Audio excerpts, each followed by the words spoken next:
आज हम डीएनए कुछ नए अंदाज से करेंगे और वो नया अंदाज होगा आपकी एक बहुत ही इंटरेस्टिंग मुलाकात। वो मुलाकात किससे होगी? आज आपकी मुलाकात होगी फिल्म स्टार अक्षय कुमार से, जो इस वक्त यहां पर डीएनए के स्टूडियो में मौजूद हैं। अक्षय,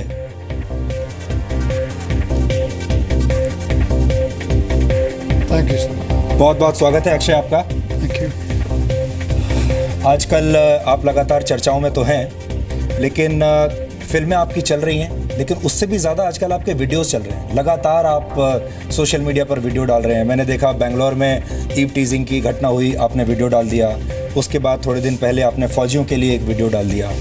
तो आपके अंदर का जो पत्रकार है, ऐसा लगता है वो जाग रहा है। नहीं, पत्रकार की बात नहीं है कि ये एक दिल से की गई बात थी, जो दिल में मेरे थी, मैं चाहता था बोल दूं।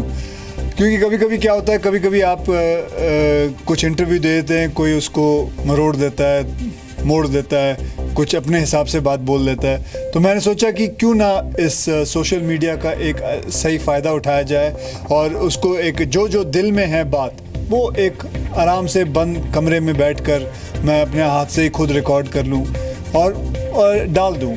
और जो कहना चाहता हूँ, जो मैंने फ़ील किया बेंगलोर में जो हुआ, उसके बारे में जो फ़ील किया वो मैंने बोल दिया। जो मैंने आर्मी के बारे में कहना था, जवानों के बारे में कहना था, वो जो मैं कहना चाहता हूँ वो बोल दिया। सो बेसिकली ऐसा कोई पत्रकार वाली बात नहीं है, ना कि मेरे दिल में कुछ जहन में ऐसी कोई बात है कि मुझे कोई पत्रकार बनना है। मेरा काम बहुत बढ़िया चल रहा है, सो मैंने ये काम कर दिया। लेकिन अक्षय, हमने देखा है कि जो फिल्म स्टार्स होते हैं वो अपना मुंह तब खोलते हैं जब उनकी कोई फिल्म आ रही होती है, तब वो पब्लिक डोमेन में आते हैं अपनी फिल्म को प्रमोट करने के लिए। अदरवाइज कभी भी कोई बड़ा मुद्दा होता है तो वो ना तो बात करना चाहते हैं, ना ही उस पर खुलकर कोई स्टैंड लेना चाहते हैं। तो उस मामले में आप बाकी लोगों से थोड़ा अलग दिखते हैं। तो आपको ऐसा लगता है कि एक्चुअली आप भी फिल्म इंडस्ट्री में एक तरीके से मिसफिट ही हैं, इस जहाँ तक ये बात है? मिसफिट की बात है। देखिए, अगर आप ज़्यादा करके देखेंगे तो जितनी भी चीज़ें मैंने 2 या 3 डाली हैं, जो मैं इसको कहता हूँ डायरेक्ट दिल से, अगर आप देखोगे तो इसका नाम मैं कहना चाहता हूँ, इस छोटे से क्लिपिंग को डालता हूँ, उसका नाम है डायरेक्ट दिल से। तो ये जो चीज़ें हैं मैं डालता हूँ, इसके अंदर मैं कभी किसी के बारे में कंप्लेन नहीं करता हूँ कि उन्होंने ये नहीं किया, सरकार ने ये नहीं किया, उन्होंने वो नहीं किया, ये नहीं कहना चाहता। मैं बात करता हूँ सल्यूशन की। सल्यूशन क्या है? लेट्स नॉट टॉक अबाउट कि किसने क्या बुरा किया, कौन, वो हो गया, जो होना था वो हो गया। अब सल्यूशन क्या है इसका? अगर बेंगलोर में जो हुआ, इसका सल्यूशन ये है कि लड़कियों को मार्शल आर्ट, सेल्फ ट्रेनिंग सीखनी चाहिए, अपने आप को बचाना सीखना चाहिए। क्या करें, ज़माना इस वक्त ऐसा है, बल्कि हालांकि ऐसा नहीं होना चाहिए। लड़कियों को they should be learning to live their life the way they want to, but unfortunately आजकल ज़माना ऐसा है कि they have to learn it. So मैं solution की बात करता हूँ। I don't look at how to take out mistakes on others. That's it. जैसा मैं आपको अभी भी कह रहा था कि हमारे देश में जो फिल्म स्टार्स हैं वो ज़्यादातर अपनी सिर्फ फिल्मों के बारे में बात करना चाहते हैं और वो अपने उसी एंटरटेनमेंट वाले स्पेस में रहना चाहते हैं। मीडिया में भी उनके बारे में सिर्फ पेज 3 में छपता है, या जो एंटरटेनमेंट के जो सप्लीमेंट्स होते हैं उसके बारे में छपता है। बट कुछ दिनों से ऐसा महसूस मुझे हो रहा है कि आप न्यूज़ वाले डोमेन में आना चाहते हैं। और अभी तक क्या होता था कि कोई फिल्म स्टार जब न्यूज़ में आता था तो सिर्फ तब आता था जब उसके मुंह से कोई गलत बात निकल जाती है, कोई नई कंट्रोवर्सी खड़ी हो जाती है, आपने कोई पॉलिटिकली इनकरेक्ट बात कह दी, तब उनके बारे में न्यूज़ बनती थी, या कोई कोर्ट केस हो गया। पर आप शायद अपने विचारों की वजह से, पॉजिटिव विचारों की वजह से न्यूज़ के स्पेस में आना चाह रहे हो। मतलब पेज 3 छोड़ के अब आप पेज 1 पर आना चाह रहे हैं। सुधीर जी, मैं आपको वापस एक बात कहना चाहूँगा। मुझे कोई शौक़ नहीं है कि पेज 1 हो, पेज 2 हो, पेज 3 हो। मैं सिर्फ ये कहना चाहता हूँ जो मेरे दिल में है, ना कि मुझे ना कोई पॉलिटिक्स का शौक़ है, ना मुझे कोई नेता बनना है, ना मुझे पेज 1 पे आने का शौक़ है। 27-26 साल हो गए हैं, पेजों पे ही आई जा रहा हूँ, तो ये शौक़ तो हो नहीं सकता कि मुझे आना है, वापस फ़ोटो छपवानी है, क्योंकि भगवान की दया से रोज़ ही छप जाती है कहीं ना कहीं, कुछ ना कुछ। सो ये सारी चीज़ें जो है ये दिल में नहीं है। दिल में ये है कि बस कुछ कोई जो बात सही लगे सामने रख देता हूँ, जिसको अच्छी लगे ले ले, जिसको ना अच्छी लगे छोड़ दे। आपने शहीदों के बारे में एक वीडियो डाला था और उस वीडियो का बड़ा अच्छा रिस्पॉन्स आया, और अब आप भारत सरकार से भी बात कर रहे हैं। आप गृह मंत्रालय में गए, वहाँ पर आप जो बड़े अधिकारी हैं उनसे मिले, तो सरकार कैसे ले रही है आपके इस आइडिया को, जो आपने कहा था कि एक ऐप बनना चाहिए शहीदों के लिए? जी, ये मेरे सरकार का बहुत बड़ा कह सकता हूँ, दिल कह सकता हूँ कि इतनी जल्दी उनको ये आइडिया अच्छा लगा और मुझे बुलाया गया। I was very humbled and very, मुझे विश्वास नहीं हुआ कि इतनी जल्दी रिस्पॉन्स आएगा। एंड अगर वो ये कर लेते हैं, अगर ये शहीदों के लिए ये ऐप बन जाता है। मैंने एक बात सोची थी ऐसे दिमाग में, अगर आप इजाज़त दें तो मैं कहूँ कि देखिए, अगर ये ऐप बन जाए सो हमारे जितने भी सोल्जर्स हैं जो वहाँ बैठे हैं बॉर्डर पे, उनको ये ज़रूर पता होगा कि हमारे पीछे 1.25 बिलियन लोग मेरे साथ हैं, मेरे परिवार के साथ हैं। तो मैं जो अपना काम कर रहा हूँ बाखूबी दिल से करूँ। So that was the whole idea behind कि मैं ये ऐप, मतलब ये एक्चुअली भी मेरे दिमाग में ऐसा आया क्योंकि मुझे किसी मित्र ने कहा, यार तू एक सेलिब्रिटी है, तुझे तो पता चल जाता है कि कहाँ अकाउंट नंबर कहाँ से मिल जाएगा, तू कईयों को जानता होगा, बड़े बड़े अफसरों को, यार हमें नहीं पता चलता, हम कैसे दें? तो ये एक बात सोचने वाली थी और इसीलिए मैंने इस बात पे, मतलब दिल पे आया तो मैंने कह दिया। और कमाल की बात यह है कि इस बात पे मुझे करीबन 7 से 8 मिलियन लोगों के क्या कहते हैं हिट्स मिले, एंड लोगों ने कहा बहुत, और सारे के सारे पॉजिटिव, सारे के मतलब एक बंदे ने तो बहुत अच्छी बात, एक और बात भी कही कि भैया जो हम जो पैसे देंगे उस वो इनकम टैक्स फ्री वाले पैसे होंगे, मतलब उस पर टैक्स तो नहीं लगेगा ना। तो मतलब बहुत सारी चीज़ें हैं, अगर हो जाए तो बहुत बड़ी बात हो जाएगी। बट हम पिछले 2-3 साल से आपके अंदर भी एक बदलाव देख रहे हैं। आप ऐसा समझिए कि 3-4 साल पहले आप जिस तरह की फिल्में कर रहे थे और एक ओवरऑल आपकी जो पर्सनैलिटी थी, और अब पिछले 3-4 साल में आप, चाहे वो आपकी फिल्में हों या आप जो पब्लिकली जिस तरह के स्टेटमेंट्स देते हैं, अब पहले लोग आपको एक खिलाड़ी के तौर पे देखते थे, बहुत दिनों तक आपका वो खिलाड़ी वाला ही नाम चलता रहा।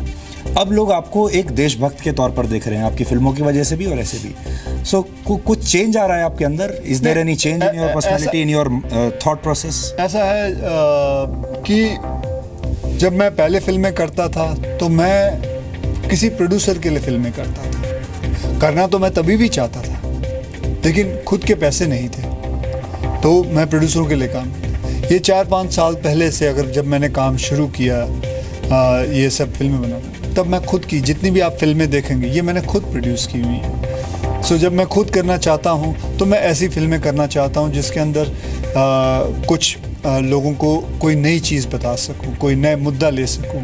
जैसे आप आज DNA करते हैं, हमेशा एक नए मुद्दे पर करते हैं, तो आपका आज प्रोग्राम इतना बड़ा है, नंबर 1 में गिनती आती है। सो एंड लोगों को महसूस होता है कि यार ये कोई नई चीज़ दिखा रहा है, कोई नई बात बोल रहा है, कोई नई फैक्ट्स और फिगर्स बता रहा है, कुछ नई चीज़ कर रहा है। तो उसी हिसाब से, बिल्कुल आप ही के प्रोग्राम के हिसाब से, कि कोई नई चीज़ बताना चाहता हूँ, कोई नए रियल फैक्ट्स बताना चाहता हूँ जो दिल में खुद को लगती है, तो आई एम श्योर कि ऑडियंस को भी लगना चाहेगी। तो दैट्स इट। तो आप फिल्मों का DNA बनाना चाहते हैं एक तरीके से, फिल्मों में DNA शो बनाना चाहते हैं। लेकिन अक्षय, ये जो फिल्म इंडस्ट्री है, ये तो कहते हैं कि it is dominated by Khans, जो 3 खान्स हैं, लेकिन वो भी ये बात मानते हैं कि पैसा कमाने की जो आर्ट है वो अक्षय कुमार से सीखनी चाहिए। यहाँ पे मेरा सवाल ये है कि अब आपकी सिचुएशन ऐसी है कि आप जो चाहते हैं वैसी फिल्में भी आप कर रहे हैं और आप पैसा भी कमा रहे हैं। So it's a win win situation. तो बाकी के लोगों को आप बताना चाहेंगे कि व्हाट इज़ दिस फार्मूला जहाँ सक्सेस भी मिले और जहाँ पैसा भी है? मिला तो फॉर्मूला तो ऐसी बात नहीं है कि उनको नहीं पता, सबको पता है। आप फिल्में करें, बस फ़र्क सिर्फ इतना ही है कि वो लोग साल में एक फिल्म करते हैं, मैं 4 फिल्में करता हूँ। सो फ़र्क यही है। आई एम श्योर कि वो लोग भी करें तो और कमाएंगे, मुझसे ज़्यादा ही कमाएंगे। तो अक्षय, पूरी फिल्म इंडस्ट्री ये कहती है कि Akshay is a great actor, लेकिन Akshay is a great businessman also. और जैसा कि आप बता रहे थे, आप ज़्यादा पैसा इसलिए कमा पाते हैं क्योंकि आप शायद एक साल में ज़्यादा दिन काम करते हैं बाकी लोगों के मुकाबले। हमारे बहुत सारे दर्शक ये जानना चाहते होंगे और जानना चाहते हैं कि अक्षय कुमार की दिहाड़ी क्या है। मेरी दिहाड़ी ऐसा है कि मैं दिहाड़ी पे कोई गिनती नहीं लगा सकता हूँ, क्योंकि मैं खुद प्रोड्यूसर हूँ। और जब खुद प्रोड्यूसर होता है, जितनी फिल्म चलेगी उतनी दिहाड़ी बढ़ती जाएगी, तो और नहीं चलेगी तो वो घटती जाएगी। तो उसके ऊपर एक फिगर लगाना मेरे लिए मुश्किल हो जाएगा। जी, पर ऐसा आपके मन में भी कई बार आता है कि कुछ फिल्में आप अपने मर्जी से, अपने सेटिस्फेक्शन के लिए, अपनी पसंद से कर रहे हैं, और कुछ फिल्में आप सिर्फ पैसा कमाने के लिए कर रहे हैं। There is a clear cut demarcation. हाँ, मैं एक्चुअली जितनी भी फिल्में कर रहा हूँ वो फिल्में कर रहा हूँ जो मैं वाकई में करना चाहता हूँ। चाहे वो रुस्तम हो, चाहे वो बेबी हो, चाहे वो एयरलिफ्ट हो, चाहे वो अभी जॉली LLB है, जितनी भी ये फिल्में हैं, ये मैं वो फिल्में करना चाहता हूँ जो मैंने कभी, जैसे कि मैं अभी जॉली LLB कर रहा हूँ, ये किरदार मैंने कभी खेला नहीं। एज अ लॉयर मैं कभी खेला नहीं। So I just wanted to do it. इसके बाद जो मेरी फिल्म आएगी टॉयलेट एक प्रेम कथा, तो वो मेरे लिए एकदम डिफरेंट है। वो ना, लोगों को नाम भी जब बताता हूँ तो पहले लोग थोड़ा हंसते हैं कि यार ये कैसा नाम हुआ, but there is a reason why it is called toilet Ek Prem कथा। बट हमारे फिल्म इंडस्ट्री में तो ऐसा नॉर्म रहता था ना पहले कि एक जो सुपरस्टार होगा वो सिर्फ ग्लैमरस रोल्स करेगा, वो इस तरह की कहानियों में काम नहीं करेगा। और ये ऐसी चीज़ें हैं जो कि सिर्फ स्टार स्टडेड फिल्में करेगा, बड़ी बड़ी फिल्में करेगा, जिनको कहते थे हम। देखिए, फिल्म चलती है वो अपने आप बड़ी हो जाती है, फिल्म नहीं चलती है, जो बड़ी फिल्म है वो अपने आप छोटी भी हो जाती है। और ऐसा कुछ बात नहीं है। आज ऑडियंस बहुत स्मार्ट है। आज ऑडियंस को सब कुछ पता है कि क्या उनको चाहिए, क्या नहीं चाहिए। They want content, they want proper story, screen play, dialogues, something very real, something which really happens. And so वो देना बहुत ज़रूरी है, ना कि ये सोचना कि आप कितनी बड़ी फिल्म बना सकते हैं, कितने पैसे खर्च कर सकते हैं या कितने दिन शूटिंग कर सकते हैं। हम देख रहे हैं कि फिल्में तो नई नई तरह की आ रही हैं, लेकिन प्रमोशन करने के तरीके भी नए नए सामने आ रहे हैं। और अभी हमने हाल में ये भी देखा कि कई बार हम फिल्म को प्रमोट करने के चक्कर में एसेंशियल सर्विसेज में चले जाते हैं। तो एक तरीका तो ये होता है कि आप बहुत गाजे बाजे के साथ उसको प्रमोट करते हैं, और कई बार एक तरीका ये भी होता है कि आप बहुत शालीनता से एक स्टूडियो में बैठकर या सोशल मीडिया के ज़रिए अपनी फिल्म को प्रमोट करें। तो आपको ऐसा लगता है कि फिल्म के प्रमोशन की भी कुछ, जैसे हम इलेक्शन कमीशन में गाइडलाइंस होते हैं ना इलेक्शन कमीशन के, कि आप चुनाव का प्रचार ऐसे कर सकते हैं, ऐसे नहीं कर सकते, फिल्मों के प्रचार पर भी कुछ गाइडलाइंस होनी चाहिए। अब फिल्मों के प्रमोशन पे कोई गाइडलाइंस होनी चाहिए। वैसे तो फिल्मों के प्रमोशन पे गाइडलाइन जैसे साउथ में है। पता आपको क्या गाइडलाइन है? क्या? कि आप 2 करोड़ रुपए से ज़्यादा खर्च नहीं कर सकते। अच्छा। हाँ, जहाँ तक मुझे याद है तेलुगु फिल्म में है 1.5 करोड़ से ज़्यादा नहीं कर सकते। तो जब आपके ऊपर पैसों की पाबंदी लग जाती है तो आप, जाहिर है कि वो प्रमोशन को आपको बहुत ध्यान से और सोच समझ के और गाइडलाइंस के हिसाब से, तो अगर ये गाइडलाइंस हमारे हिंदी सिनेमा में नहीं है, हमारे आप 10 करोड़ चले जाएं, 15 करोड़ चले जाएं, 20 चले जाते हैं लोग, 25 तक करोड़ तक चले जाते हैं। तो बहुत सारी चीज़ें फिर आप करते हैं, तो उसमें कोई गाइडलाइन नहीं है। हाँ, अगर आप पैसों को कंट्रोल कर जाए तो फिल्मों के लिए भी अच्छा है। फिल्में का बोझ भी जो है कम हो जाएगा अपने आप ऑटोमेटिकली, और बहुत सारी चीज़ें अपने आप शांत हो जाएंगी और कम हो जाएंगी। एक और मैं आपसे बात पूछना चाहता हूँ कि जैसे हॉलीवुड में इतनी बड़ी बड़ी फिल्में बन रही हैं, सुपर हीरो, इतने सारे सुपर हीरोज़ हॉलीवुड में हैं, वो फिल्में यहाँ आती हैं इंडिया में, इतना अच्छा कारोबार करती हैं, इतना अच्छा बिजनेस करती हैं, हम अभी तक ऐसा कोई सुपर हीरो क्यों नहीं क्रिएट कर पाए? जी करते हैं। क्रिश है, जैसे ऋतिक रोशन की जो फिल्म है, हाँ, लेकिन वैसा नहीं कर पाते जो वो लोग करते हैं, बिकॉज हमारे पास वो बजट नहीं होता। उनकी फिल्में all over the world release होती है, हमारी फिल्मों का जैसे प्रिंट लगते हैं करीबन 4,000, 4,500 इतनी प्रिंटें लगते हैं। मैं आपको प्रिंटों के हिसाब से बताऊंगा, ऑडियंस को भी बताऊंगा, 4,500 प्रिंटें लग जाती हैं ऑल ओवर द वर्ल्ड मिला के। उनकी लगती है 40,000, 50,000, 55,000 प्रिंटें ऑल ओवर द वर्ल्ड। सो आप 45,000 ओनली इन अमेरिका। अच्छा। सो आप पूरा इंडिया पूरा ऑल ओवर वर्ल्ड का लगा ले तो उनका पता नहीं हिसाब कितना बैठता है। So no wonder they have the money to make such a huge film. And हमें भी अगर इतना पैसा मिला जाए, अगर हमारी फिल्में भी ऑल ओवर द वर्ल्ड चले, ऐसे 40,000 प्रिंट, 50-60,000 प्रिंटें लगे, तो हम भी बना सकते हैं। ऐसी बात नहीं, हमें कोई ऐसा कुछ नहीं है कि जो हम नहीं कर सकते। हमें जितने बजट में हम फिल्म बना लेते हैं, उतना बजट अगर उनको दिया जाए तो आई एम श्योर कि हमसे कमज़ोरी फिल्म बनेगी। कभी आपने ये सोचा है कि आप भी किसी बाहर की फिल्म में काम करें, आप भी किसी हॉलीवुड की फिल्म में काम करें? नहीं, बहुत काम इधर है, तो मैंने कभी नहीं सोचा। मैं जितनी बार आपसे मिलता हूँ अक्षय, उतनी बार आप मुझे और ज़्यादा यंग दिखाई देते हैं, और ज़्यादा फिट दिखाई देते हैं। तो ये एज का जो आपका रिवर्सल है, इसके बारे में मैं चाहता हूँ आप हमारे व्यूअर्स को बताइए, स्पेशली जो हमारा यूथ है, कैसे इतना फिट रहा जाए और कैसे आप अपनी एज को काबू में किए हुए हैं?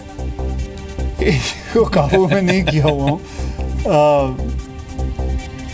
और मैं तो ये कहूँगा कि आप इस देश के जो है अघोषित फिटनेस मिनिस्टर हैं, मतलब you are the brand ambassador of fitness. Thank you.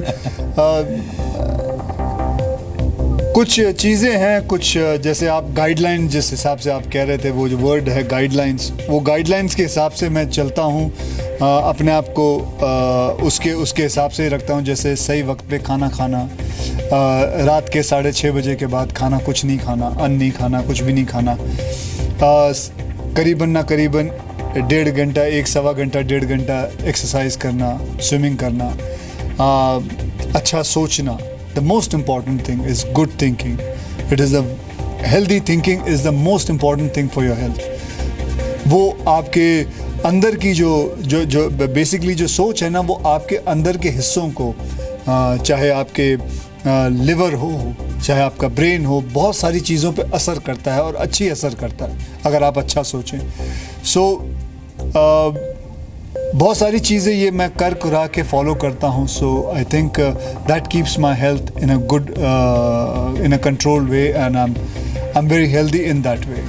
हमने सुना है कि आप बिल्कुल पार्टी नहीं करते, बहुत जल्दी 8-9 बजे सो जाते हैं, सुबह आप 4 बजे उठते हैं, और बहुत ही डिसिप्लिन लाइफ आप जीते हैं।